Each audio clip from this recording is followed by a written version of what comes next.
Ladies and gentlemen, we just witnessed a nightmare performance by Syracuse football.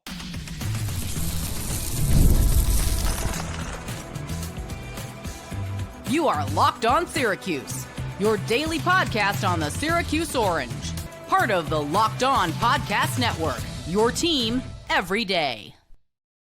How are we feeling, Syracuse fans? How are we all doing? Feel free to comment in the comments section below right now. Hit that like and subscribe button here on Locked On Syracuse. Get comfortable, because we're about to talk about this game that we all just witnessed. And in case you missed it, spoiler alert, you missed what I believe is the worst performance in the Fran Brown era, and it is not particularly close. So strap in, buckle up, ladies and gentlemen, because let's talk about Syracuse football getting blown out at home in front of a sold-out crowd to the Duke Blue Devils by a final score of 38-3. And if we're being honest, Syracuse fans, 38-3 is generous. This game was worse than 38-3, but I know the final score says 38-3, and Syracuse football did not one bit deserve that garbage time touchdown. They didn't deserve it at all, and so they lose 38-3. Complete nightmare by Syracuse. And we'll break it all down here in this post-game reaction podcast. And before we do so, this episode is brought to you by Mazda. Like our players, we sweat every detail, because when you make every move count, pulling off the unexpected is only the beginning. Stay tuned later for highlights in this week's Moving the Game Forward. Mazda, move and be moved. All right, ladies and gentlemen, let's talk about Rickie Collins briefly.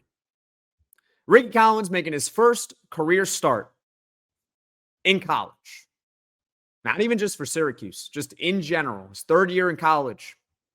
First start. How did it go? Not well.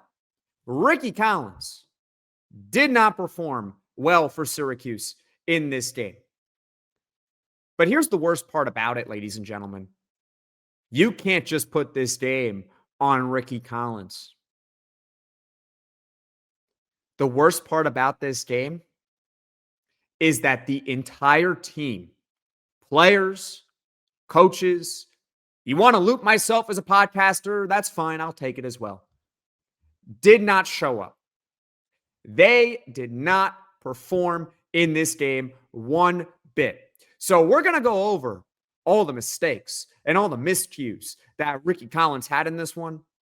But let's just not forget that the entire team, players and coaches, was equally, if not worse, than him throughout the entirety of this game.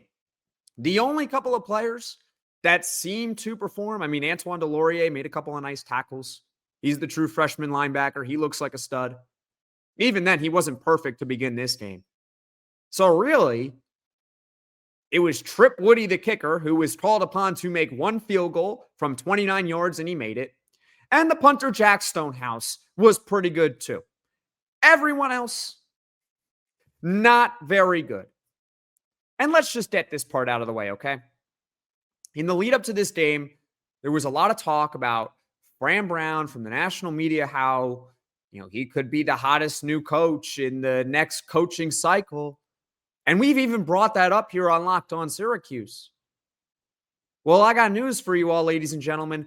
I don't think many colleges are going to be calling Fran Brown after this game.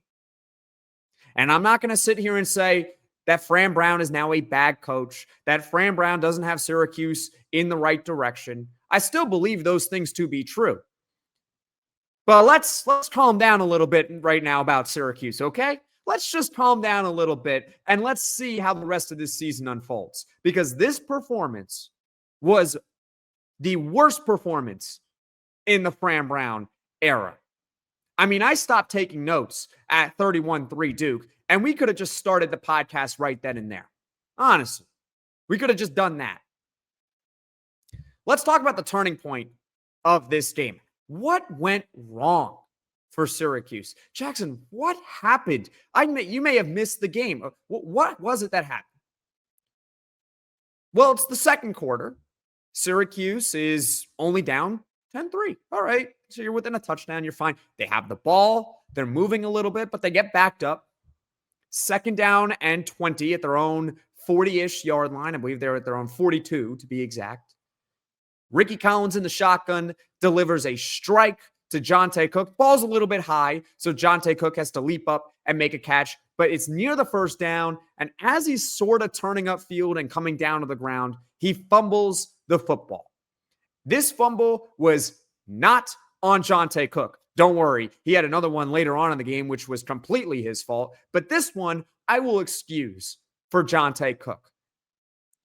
Because let's be honest, it was targeting. The officials called targeting on the field. He was defenseless near the ground. A defender comes in, bops him in the head. You can't do that. But the officials, on review, take away the targeting. The fumble upholds. And so now, instead of it being 1st and 10 Syracuse or at least a 3rd and 1 or 3rd and 2 in Duke territory, now Duke has the football. So you could say right then and there, oh, the officials, they screwed Syracuse big time on that one. They screwed them over. And you know what? On that particular play, they didn't get it right. They didn't get it right at all, even on review. That was targeting. The play should not have been a fumble. Shouldn't have been a fumble. But you know what, folks? Sometimes in football games, in fact, in pretty much every football game, even in games where you dominate, things are going to go wrong. Things aren't going to go your way. And that includes things out of your control, like officials making bad calls. It's going to happen. An official is going to call a holding when it's not holding. Officials are going to call pass interference when it's not pass interference, or they're not going to call pass interference when it is pass interference, or they're going to call targeting, reverse it. They're going to make bad calls. It's going to happen. What cannot happen is the response by Syracuse, because it seemed like after that play where that Jonte Cook fumble happened, this team completely collapsed. It's on the players for not being mentally tough enough to recover from that, and it's also on the coaching staff for not being able to snap them out of it. Understand that bad calls will happen. What cannot happen is right after that play was overturned, Duke gets the football back. They score a touchdown in 3 plays, and now they trail 17-3. Not the officials' fault that you went down 17-3 if you're Syracuse football. It's not their fault. So I'm sorry, ladies and gentlemen. I know you probably want me to come on here and blame the officials and say that the ACC has a bias against Syracuse, which they might if we're being honest, considering they fined them last week for the quote-unquote fake injuries, whatever. But at the end of the day, you don't have to let Duke score in 3 plays right after a bad break and they go up 17-3. And you know what's also terrible about this game is that Syracuse completely let Manny Diaz, the head coach of Duke, off the hook in the first half. I thought his game management in the first half, who cares about the second half? It was already a blowout anyway. In the first half, when this game was actually a game, I don't know what Manny Diaz was really thinking. I don't know what he was thinking. I didn't see, oh, what a brilliant head coach he is. I saw a team that was just bailing out his own incompetence, and I saw Syracuse letting him off the hook. Let's start with this. What's an example, Jackson? Walk me through it. 4th and 2 Duke, midway through the second quarter. They're at around their own 30 to 40 yard line, in that range.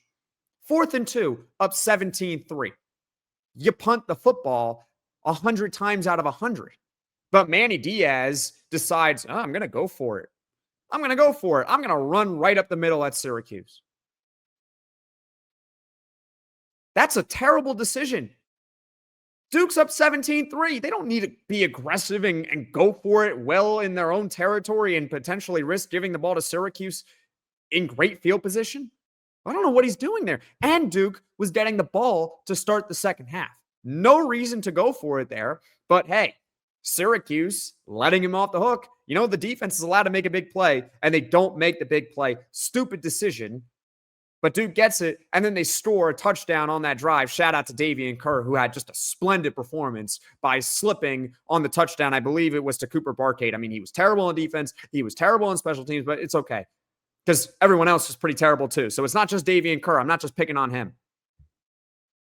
Example number 2 with Manny Diaz was the end of the first half management. Kicking a field goal with 6 seconds left in the half from 45 yards when the team has a timeout. Could have used the timeout 10 seconds earlier after Duke had gotten a first down. Just incompetent clock management, and Duke could have been leading by even more than just 24-3 at the end of the first half. It could have been 27-3 with a much more manageable field goal than 45 yards. It could have maybe been 31-3 had they played the clock correctly. But instead, it was 24-3. So maybe that's a minor break for Syracuse football. How did they respond in the second half? I'm glad you asked. Syracuse's defense, they get a stop. Then Jonte Cook fumbles, an inexcusable fumble we'll talk about in the next segment.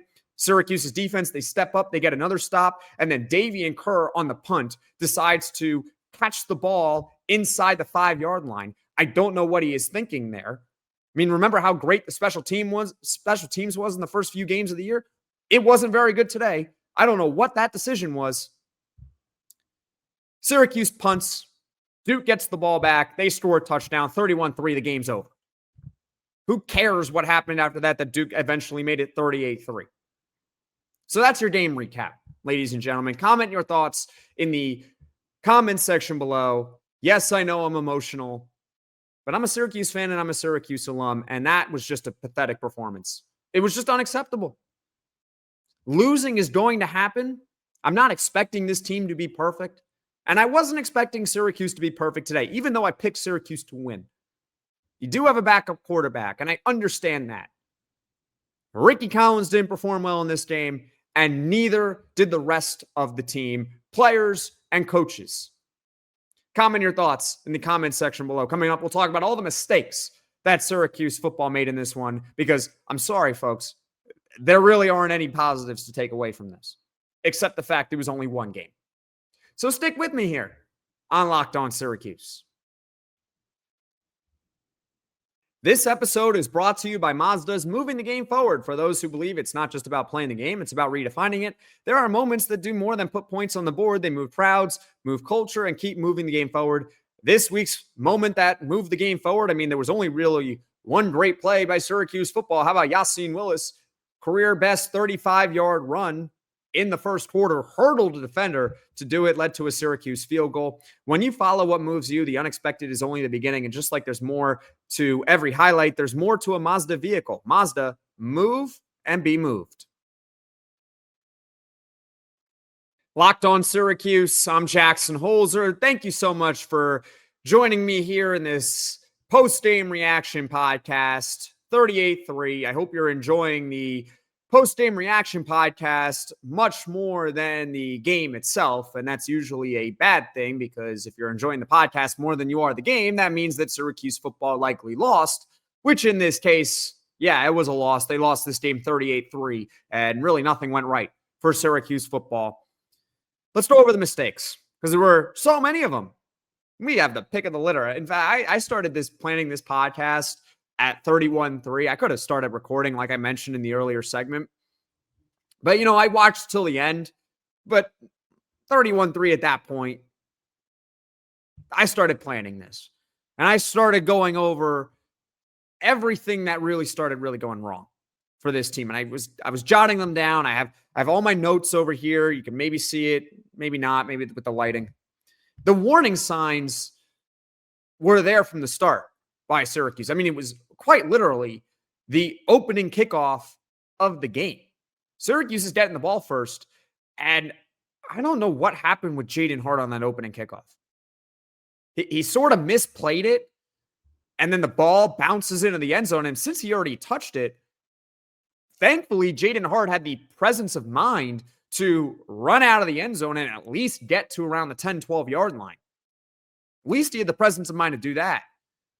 But what's even worse is that not long after, Jaden Hart decides to run a kickback to the 10-yard line.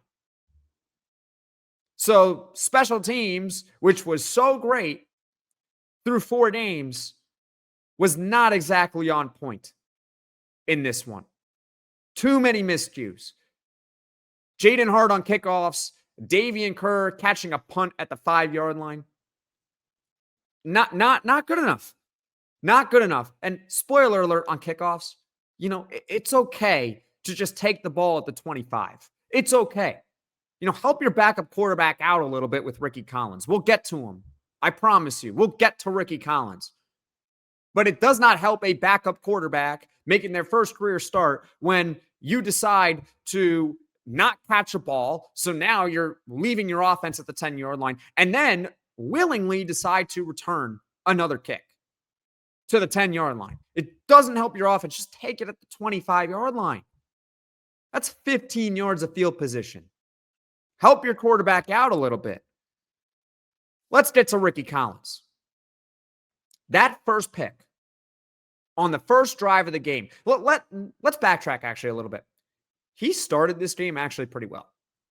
That first throw he made, I believe it was to Jonte Cook on the back shoulder, was a great throw.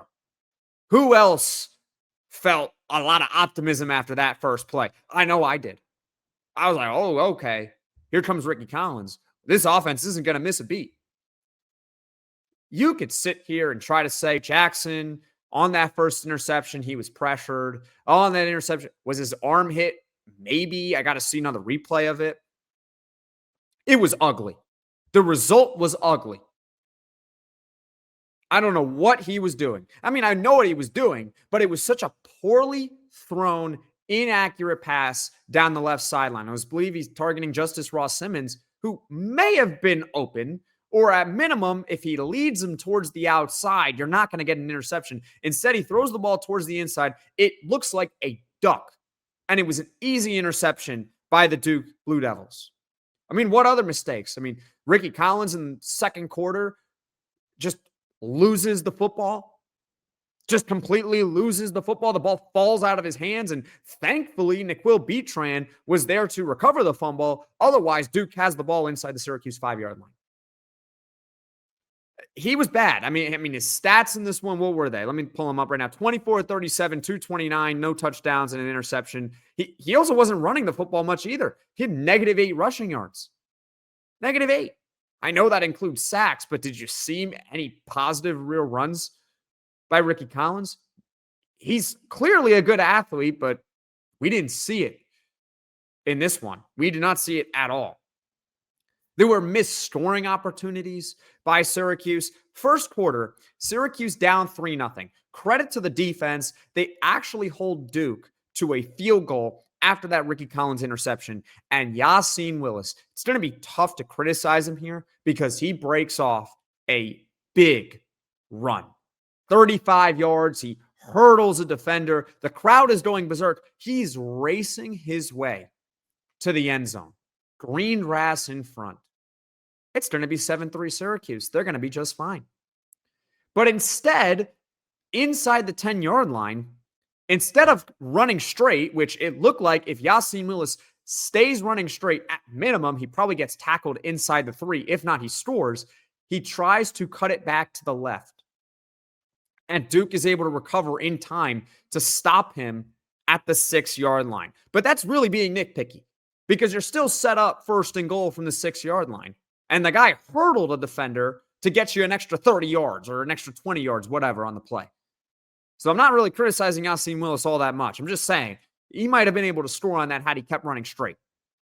Then he runs for 2 yards. You have a 2nd and goal on the 4-yard line. You're in good spot. You're in good shape. And Rickie Collins, to his credit, evades pressure. He's rolling out to his right. All he's got to do is have the presence of mind to realize he's outside the tackle box. He could throw the football away, just throw it away, and you have 3rd and goal from the 4. But instead, he takes a sack, an unnecessary sack after he did a great job evading pressure and rolling right. He could have just thrown the ball away, taken 3rd and 4. Instead, he makes a mistake, and he takes a sack. Now it's 3rd and goal from the 11, and Syracuse ends up kicking the 29-yard field goal by Trip Woody. So it's 3-3. It should have been 7-3 in that moment. Then you have Jonte Cook's fumble. at the start of the third quarter after the Syracuse defense made a stop. And I excused Jonte Cook for the first fumble because it was targeting. It was not his fault. But that second fumble, he catches it. He's turning upfield, and he just gets stripped. It cannot happen. He's turning upfield. The team is down 24-3. They just had something positive.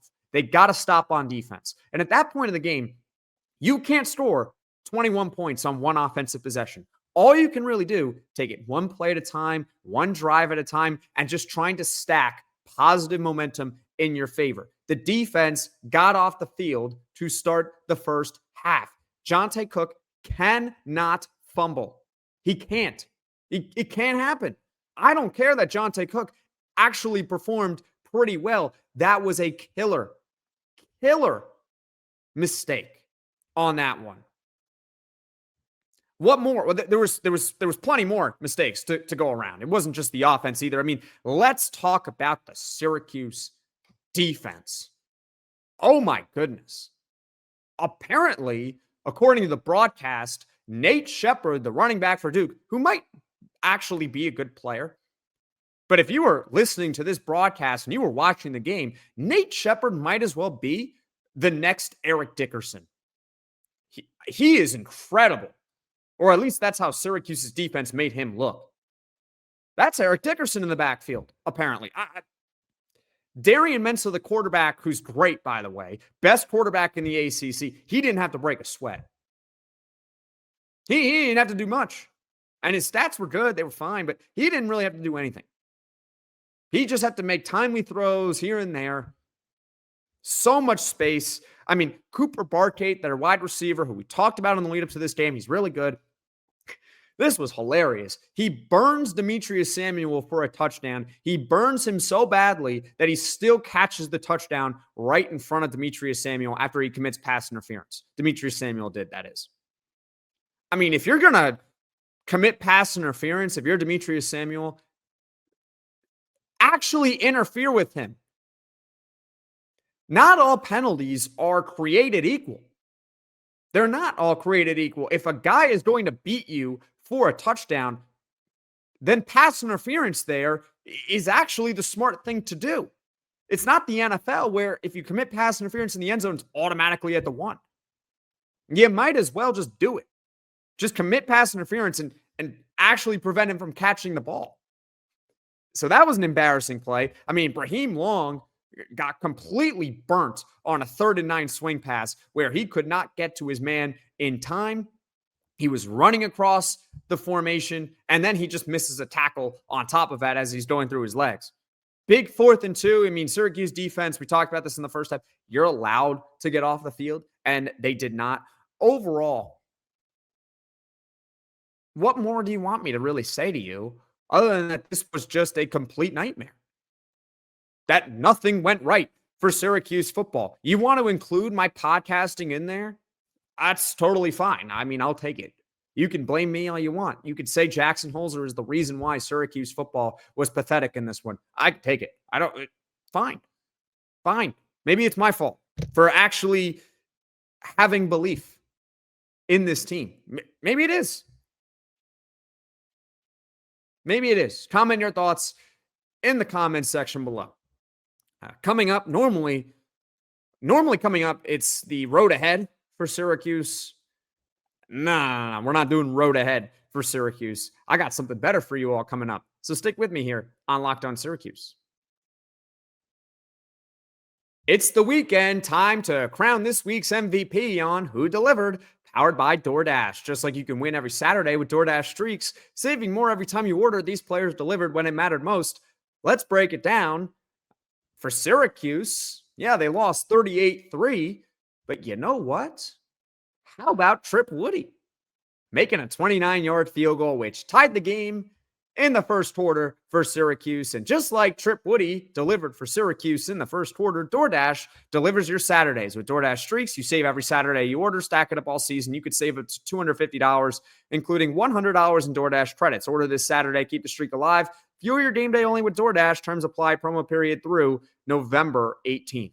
Caffeine just got a flavor upgrade. 5-hour energy shots deliver tasty caffeine in 17 bold flavors. Each 2-ounce shot packs the caffeine of premium 12-ounce cup of coffee plus vitamins and nutrients with zero sugar and zero crashes. What I love most is how portable they are. Big taste, tiny shot. You can take it anywhere and get the boost when you need it. And honestly, with 5-hour energy, I love how it kicks in so fast and that it's sugar-free, so I don't have to worry about crashing later.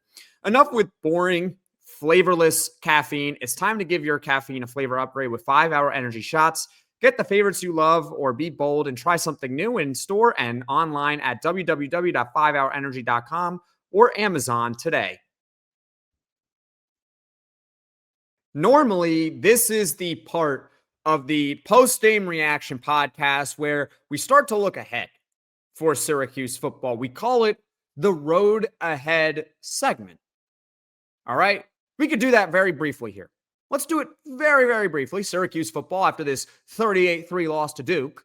Yeah, they lost 38-3 in case you missed it.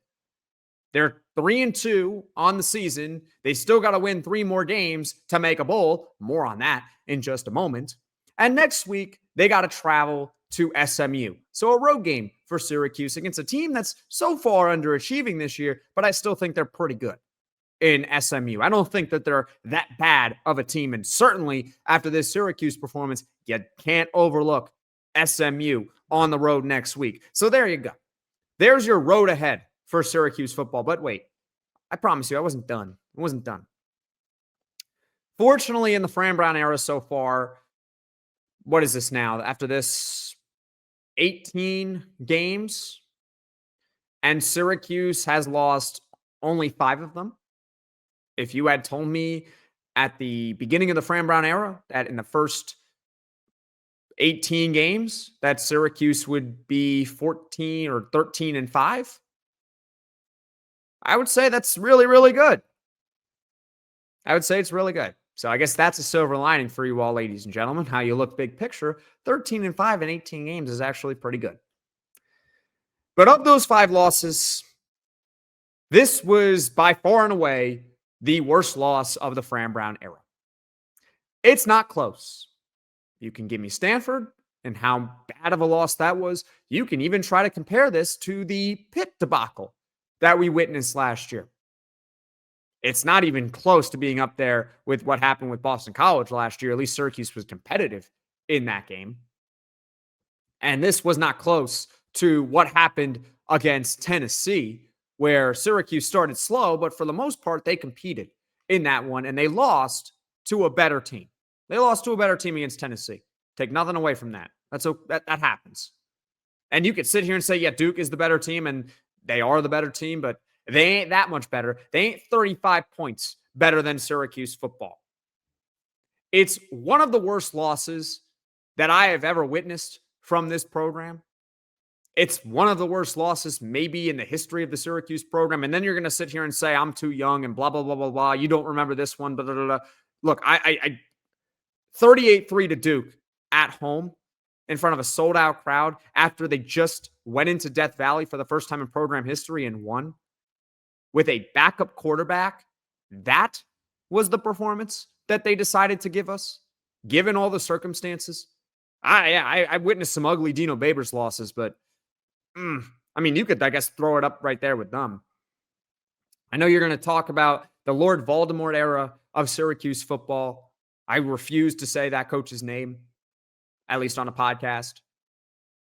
Those teams were so bad. I mean, maybe this team ends up being so bad so we could just sit here and say it's not that big of a deal in retrospect, but that would be really bad because this would be the game where we realize that Syracuse is not a good team. I don't know. All I can tell you is why this game was the worst loss in the Fran Brown era. That's all I can tell you. Or at least give my take. Comment your thoughts in the comments section below about it. Number one, it's just a complete buzzkill. All the hype after beating Clemson, all the attention, all the spotlight, and you lay an egg on your home field. I think it would have been better if this was on the road and Syracuse had laid an egg, not in front of in your building, in front of your fans. Unacceptable performance. That was not even close to good enough. You want to talk ACC contention? Not going to happen. I don't care that Florida State lost. I don't care that at the time of this podcast, Georgia Tech was losing to Wake Forest. Don't care. That was not a good enough performance. Number 2, backup quarterback. Spoiler alert, Steve Angeli is not coming back this season. He tore his Achilles. He's done. It's unfortunate for everyone involved. You still have to play the games in front of you. Rickie Collins was not good in this one. Neither was the entire team, but that does not excuse Rickie Collins either. Nothing went right in this one. So Syracuse and Rickie Collins, they better figure it out in a hurry. And it just felt like, overall, a waste of time. It felt like a waste of time. Was Syracuse scared of the moment in this one? I don't think so. I don't think they were scared of the moment. I've never felt in the Fran Brown era that this team was scared.